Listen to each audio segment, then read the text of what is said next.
Hello and welcome to another edition of the Perspective, a program brought to you by Euronews and its network of affiliates. My name is Nataša Đulić-Banović. I'm the head of international department here in Euronews Serbia. And in the Belgrade studio, I will be joined today by my colleagues from Georgia, Albania, Romania and Bulgaria. We will, of course, hear the views from Serbia as well and from our headquarters, this time from Brussels. Today we will try to shed more light on the recent decision of the EU to open accession negotiations with Moldova and Ukraine while granting candidate status to Georgia. What do the people and politicians of these countries say? What it is felt like throughout the region? These are the topics we'll cover today, and we'll start from Brussels. What is behind the most recent decisions of the EU to make new steps towards enlargement? This is the question for Sergio Cantone, editor in Euronews. Hello, Sergio, and tell me, is this decision another strategic enlargement? Hello. Is this another strategic enlargement, as we have seen in the past? Is it a gesture for the nations who decided to leave the Russian world? Is it a message to Moscow? Is it a combination of all? Well, it was already scheduled, say, more or less, but it took a lot of time. First of all, let me say that Ursula von der Leyen started her role as president of the Commission, saying that her European Union, her Commission was going to be a geopolitical one. And at the basis of this idea of extending Europe to Georgia, Ukraine and Moldova, of course there is much more a geopolitical decision, a geopolitical goal than a trade and economic goal, as it was in 2004 when Poland, Slovenia and the others joined the European Union. That was a more economic one, motivated one. Now this is a more security, say military and geopolitical motivated one, because from an economic point of view, it will be a real challenge for the European Union and a real challenge for the people of the European Union, because take the example of Ukraine, it will force the European Union to completely redesign, for instance, its budget. Yes, now speaking of this, there was a heated debate in the European institutions, and the right-wing parties in the European Parliament warned just about this, the thing that you're talking about. Now, is this debate over, or do you think it will spill over to the European elections? Well, say that the debate has just started, and we see that there are many countries where the far right is growing, or at least is very noisy. Of course, one of the arguments that will be used is the enlargement, because there is a general enlargement fatigue by the EU countries, by the people of the European countries. So they will use the populist as a rhetoric, of course, to increase the Euroscepticism and to increase their own vote as a consequence. Thank you, Sergio, very much for talking to us today. Sergio Cantone there from Brussels.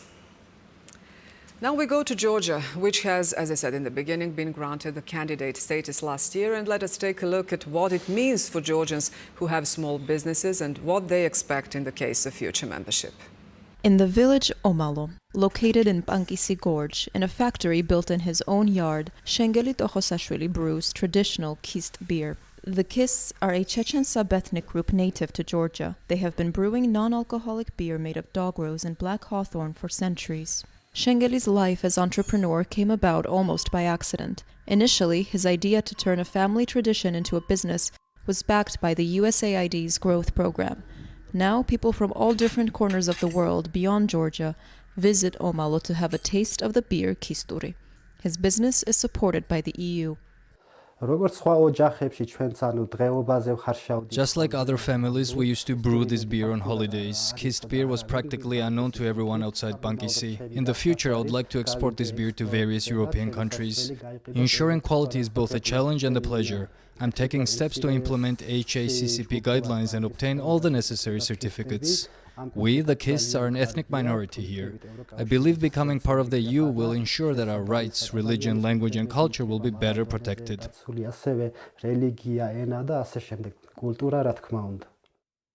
Due to unemployment, increasing numbers of people are leaving Bangisi Gorge, and so the success of local businesses is vital for the region.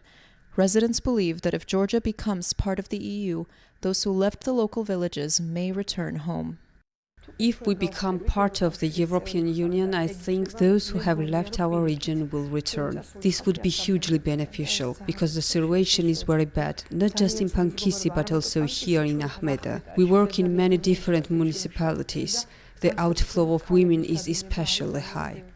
To put an end to the population outflow, more opportunities are needed for the youth. Those who work with the new generation believe that much will change for the better if Georgia becomes part of the European Union. Youth programs are the most fruitful. It is young people who have the highest awareness of EU integration matters and the biggest stake in the region's capacity to offer a variety of opportunities, especially educational. This is what we need the most. Like the majority of the country's population, we believe the country must pursue the path of becoming part of the world's most civilized union.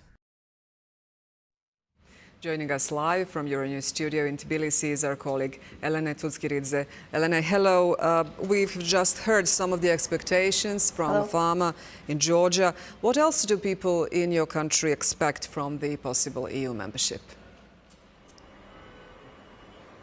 Well, just like the entrepreneur from Bangisi Gorge, other Georgians are also looking forward to a rise in quality and standard in the business sector, as well as better trade opportunities due to gaining access to the European market. But this optimism is not at all exclusive to the business sector by any means. Georgians are hoping for a speedier transfer of knowledge, experience, and know-how across various fields, as well as democratic reforms, greater environmental and social standards. However, perhaps one of the most important benefits that Georgians hope to gain from a possible EU membership is a comfortable, lasting distance between themselves and Russian influence.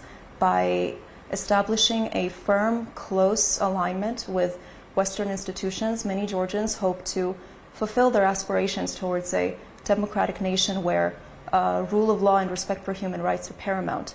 And another factor that is very important to many Georgians is rather more symbolic.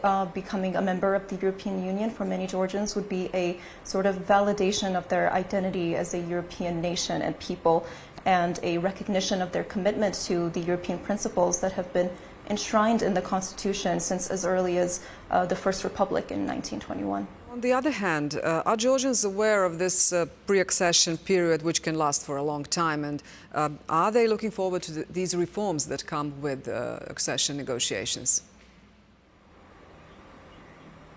Yes, there are currently many non-governmental organizations working in Georgia on the matter. There are many educational campaigns and reports being written to inform the public as to what exactly it takes to become a member of the European Union, and this does include making sure that people have reasonable expectations. This is something that the Georgian government also frequently emphasizes.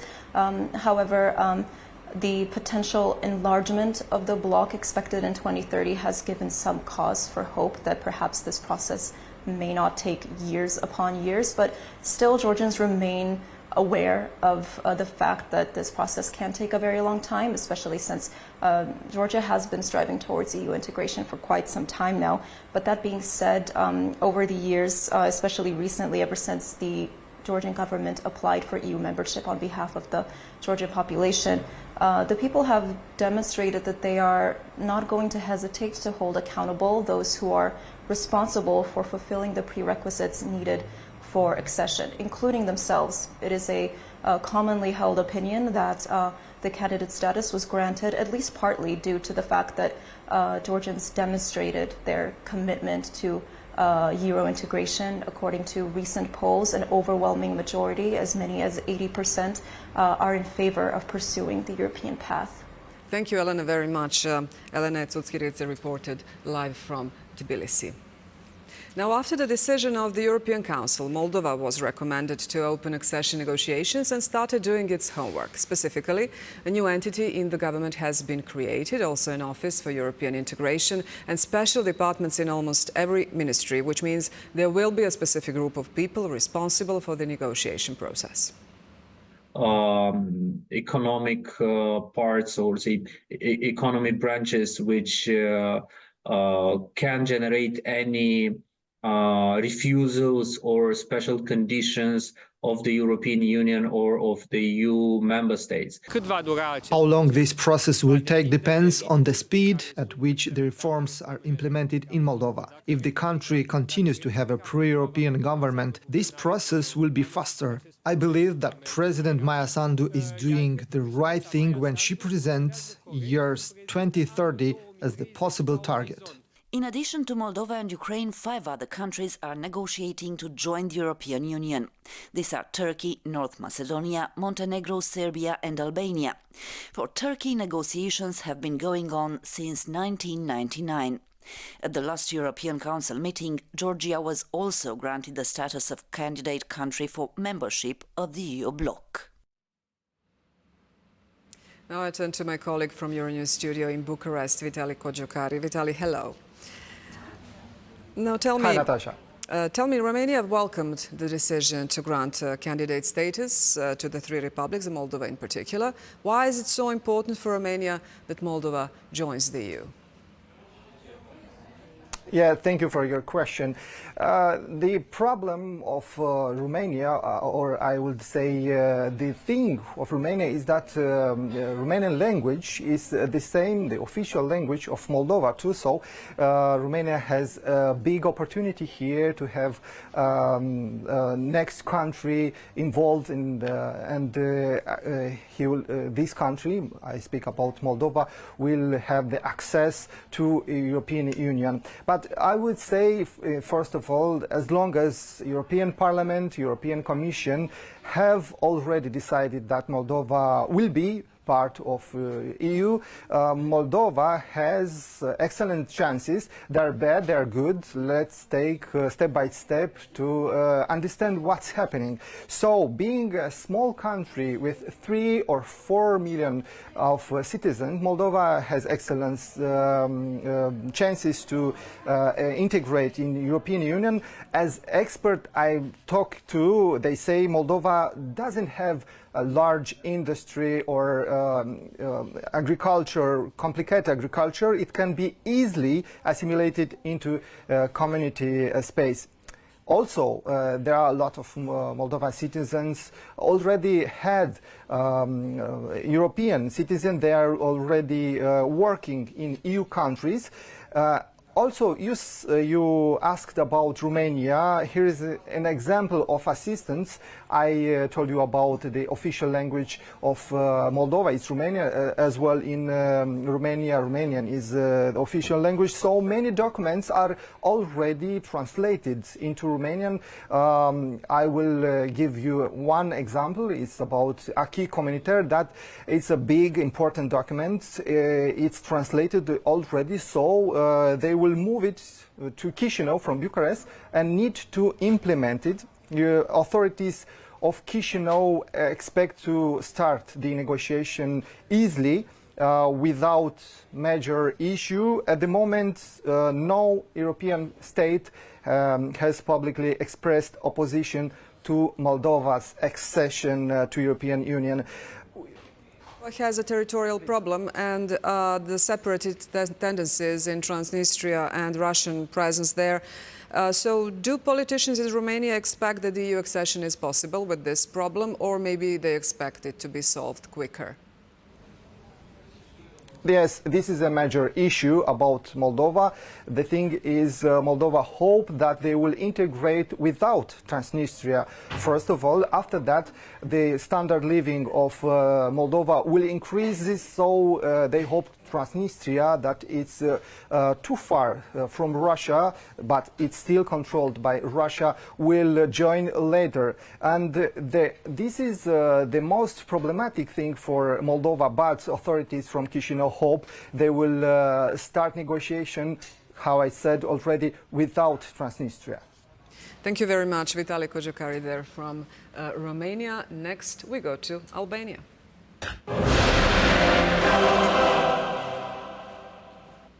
So in the next few minutes, we'll see reactions in Albania about the decision regarding the three countries, while Tirana is waiting for progress in accession negotiations.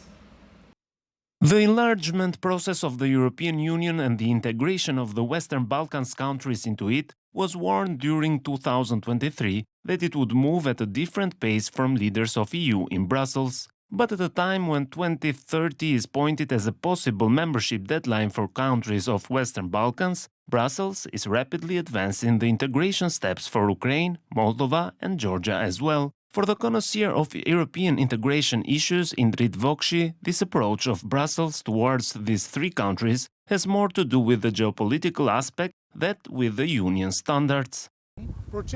The process of integration into the European Union is not a matter of standards, but it is also a matter of geopolitics and security. In the case of Ukraine, Moldova and Georgia, we are dealing with geopolitical and security emergency, which has had the effect of accelerating the integration steps, while in the Western Balkans we are not currently facing the same situation.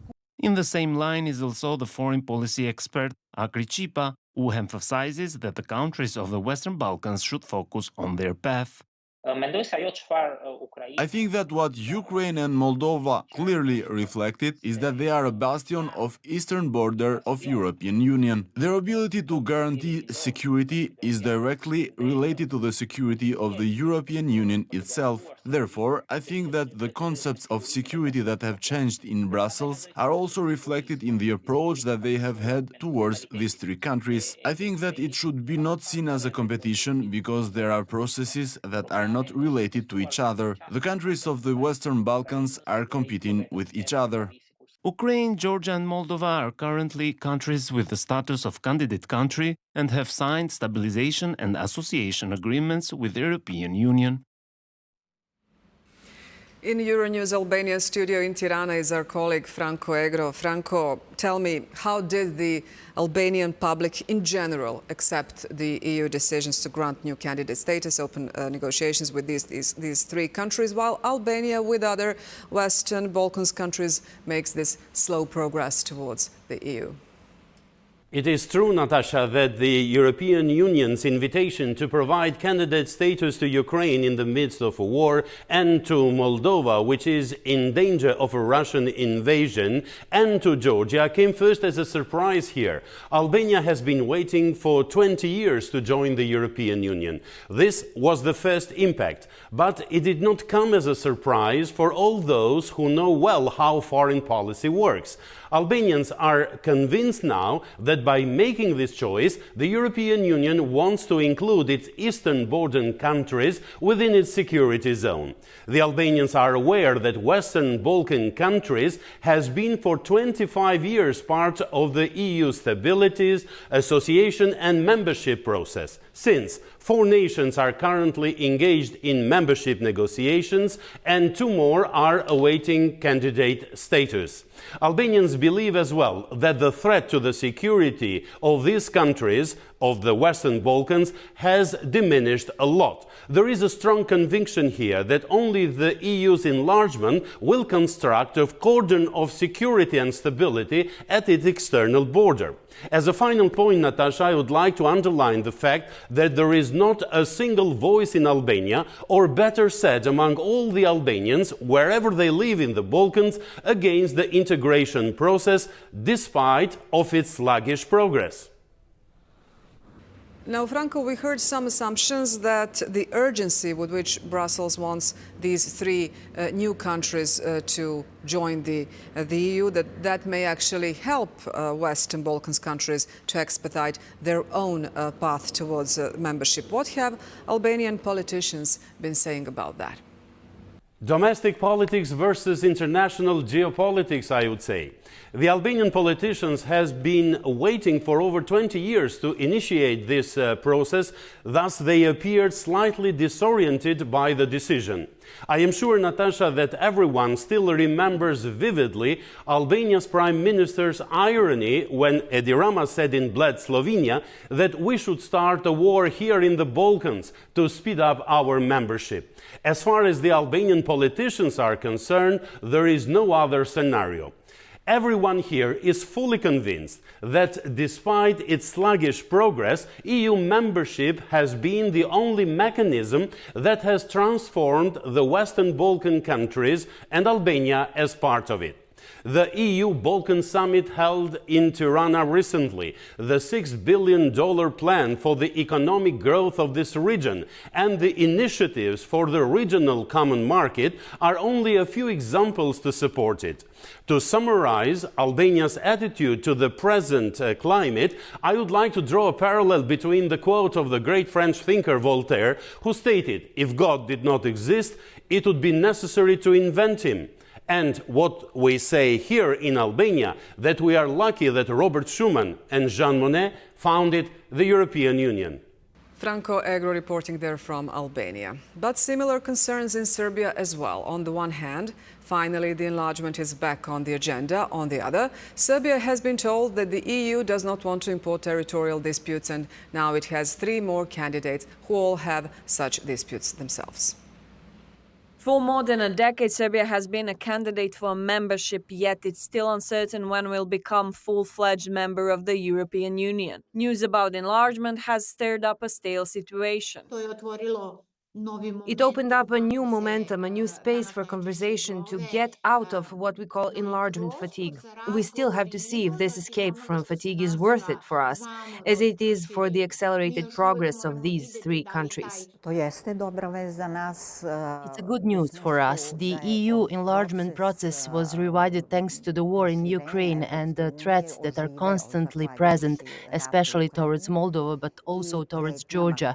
Thanks to that, we now have a more proactive attitude from the EU towards the entire region of the Western Balkans.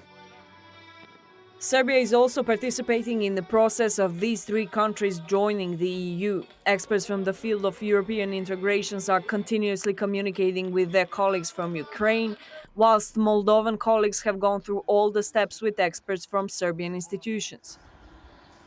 Since 2018, Serbia has had an agreement in the process of European integration with Georgia and their Ministry of Foreign Affairs, and this collaboration has not stopped since then.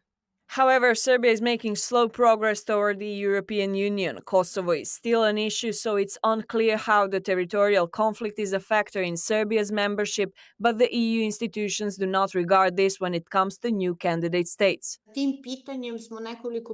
This is a question we have raised several times in front of the EU institutions, and we often hear that Serbia is a sui generis case, that the issue of the territorial integrity of Serbia is specific to others. The Ministry of European Integration states that they will insist on getting these answers from the EU institutions on whether precedents are being made in case of Moldova, Georgia and Ukraine, or whether Serbia stands alone in this. Now, Serbian View on the topic is brought to us by Euronews Serbia correspondent in Brussels, Teodora Vasiljevic. Teodora, during the debate about the new candidates at the EU summit in Brussels, the countries of the Western Balkans had mixed feelings. On the one hand, they felt left behind again, but on the other hand, they were hopeful that the era of enlargement is finally again on the agenda. So which feeling do you think prevailed? Hello from Brussels, Natasha. Well, the glass is sometimes half full, sometimes half empty, and this is something that, and somehow European Union people here looks towards the enlargement. It was a quite optimistic period after the summer holidays of the Charles Michel, who said that both European Union and candidate countries should be ready to enlarge till 230. But after that, all the other European officials said that it will be the merit-based process. And then that was the period when that optimism started to fade, because we knew that 2030 is not a real and realistic year for the enlargement. Many countries, such as Montenegro, who is for many years been considered as a front runner, or North Macedonia, who said that did a lot, for instance, changed its name. Also Albania, who is fully aligned with politics and policies of the European Union. Serbia, who has its own problems, but is also ready to become the part of the European Union, as far as their government said that. So they all wanted to know what they should do. And the message from here is the reforms. Everybody has to do a lot of reforms, especially in the part of rule of law, fight against organized crime, corruption, etc. And while the other countries were waiting and to see what they need to do, something happened for 3 other countries. Many here see that the things that improved for Ukraine, Moldova and Georgia is actually a political message to Russia, but some other things that kind of political message should be given regarding this, also Serbia in particular was not impressed by the outcome of this debate, because the 3 new candidates, they all have territorial disputes. And Serbia was basically told it had to accept that existence of Kosovo, and although it considers it a southern province, because the EU doesn't want new members with unresolved territorial issues. Now, how was that explained in Brussels? Hello from Brussels, Natasha. Well, for some the glass is always half full, for the others always half empty, and it's the case with the feeling towards the enlargement here in Brussels. The period after summer holidays started with optimism. If you remember, Charles Michel, the president of the European Council, said that both European Union and the candidate countries should be ready to enlarge till 2030. But soon after that, that optimism started to fade, because all the other EU officials said that it will be the merit-based process and that no one should stick to the year. Many countries, such as Montenegro, who has been considered as a front runner for a longer period, or North Macedonia, who said that did a lot, even changed its name. Albania, who is fully aligned with politics and policies of the European Union. Serbia, who has its own problems, but is as they say, ready to become the part of the European Union, wanted to know when and what should they do. The messages from Brussels are that they need to do a lot of reforms, mainly in the part of the rule of law, fight against organized crime, corruption, etc. At the end of this year, Ukraine, Moldova and Georgia had its improvement on the European path. Many here are sure that it was a political message to Russia, but the other ones who also do things about the enlargement say that that kind of message should be sent also to the region of the Western Balkans. Thank you, Teodora, very much. This was Teodora Vasiljevic, Euronews Serbia correspondent in Brussels. Now, Bulgaria has been a member of the EU since 2007, but its path towards membership started as early as 1995. Here's more about Bulgarian experience. 17 years ago, Bulgaria joined the European Union, leaving further behind its communist past. But the integration started much before this day. This process dates back to 1988, when Bulgaria established diplomatic relations with the European community. This was followed by agreements on trade and economic cooperation and an association agreement.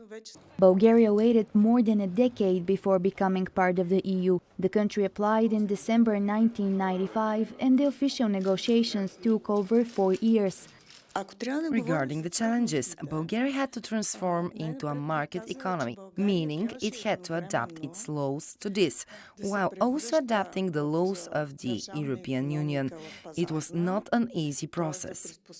But now the context in Europe is different, which also means a different approach for the EU enlargement. What is important for the EU now is to keep the balance between the Western Balkan states, which have been candidates for a while, and Moldova and Ukraine.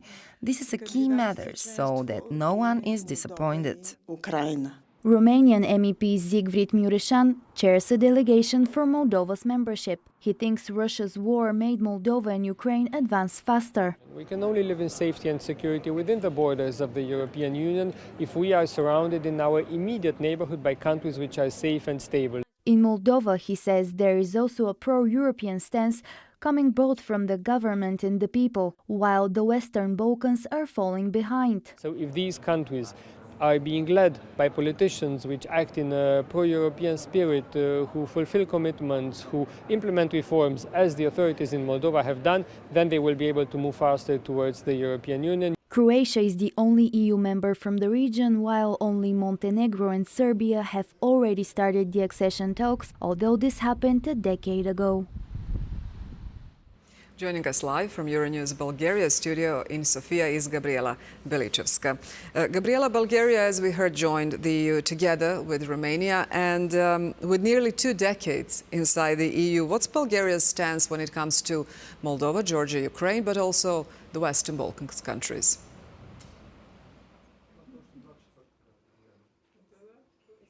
Hello, Natasha, and thank you for having me on the show.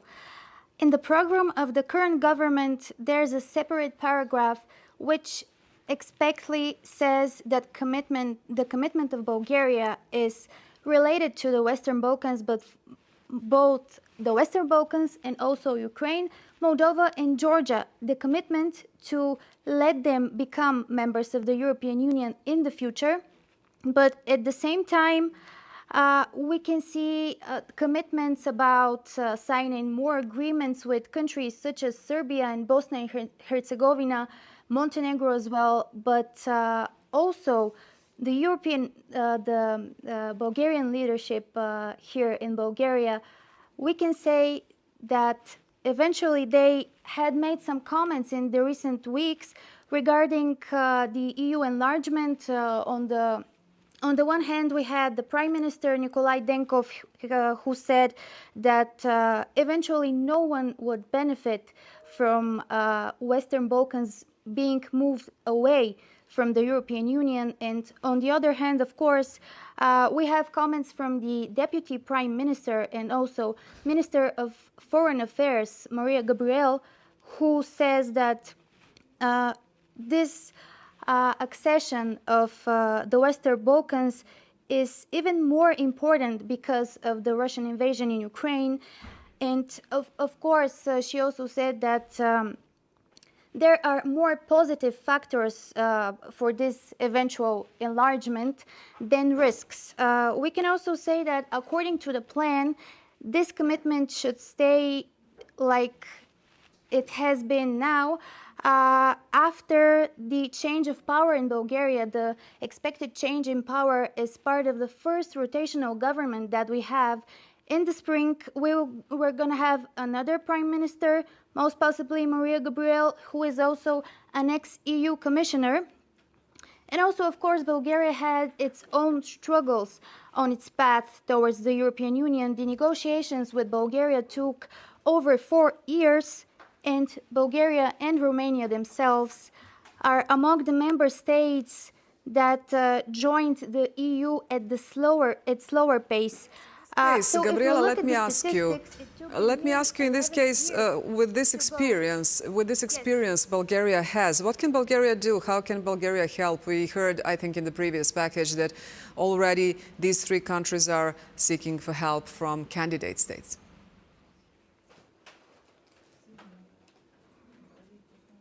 Of course, yes, as the colleagues from the other affiliates already mentioned, Serbia has been negotiating for 10 years. North Macedonia has been a candidate since 2005, and the accession talks for Turkey are currently frozen. These 3 countries are bordering Bulgaria, and actually, if these 3 countries join the European Union, Bulgaria will stop being an external border of the bloc. Regarding Serbia, of course, Bulgaria supports the integration and also It notes the different positions that Bulgaria and Serbia have about Kosovo, because since 2008, Bulgaria is one of the countries that recognize Kosovo. At the same time, of course, Turkey has its own comments, with the Turkish president even linking the EU enlargement with Turkey with the eventual accession of Sweden in NATO. And of course, most probably the big question here is the relations between Bulgaria and North Macedonia and the historical dispute the two countries have, because Sofia insists that Skopje must change its constitution and include the Bulgarian majority in this law.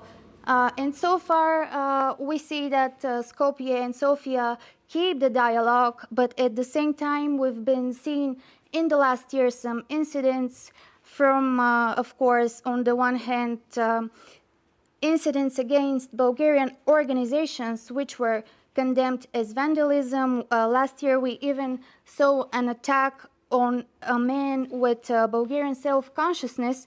So at the same time, of course, we must note that the North Macedonian government condemned this incident. Of course, on the other hand, back in 2022, Bulgaria decided to lift its veto on the EU membership talks. We can maybe conclude, Gabriela, if you can hear me, maybe we can conclude, of course, that there is much work left to do. Thank you very much for joining us today. We heard Gabriela Belichovska, Euronews Bulgaria reporter from Sofia. And this would be all for this edition of The Perspective. We'll be back next month with another important topic. Till then, goodbye from us here in Belgrade and our colleagues in Brussels, Tbilisi, Tirana, Bucharest and Sofia.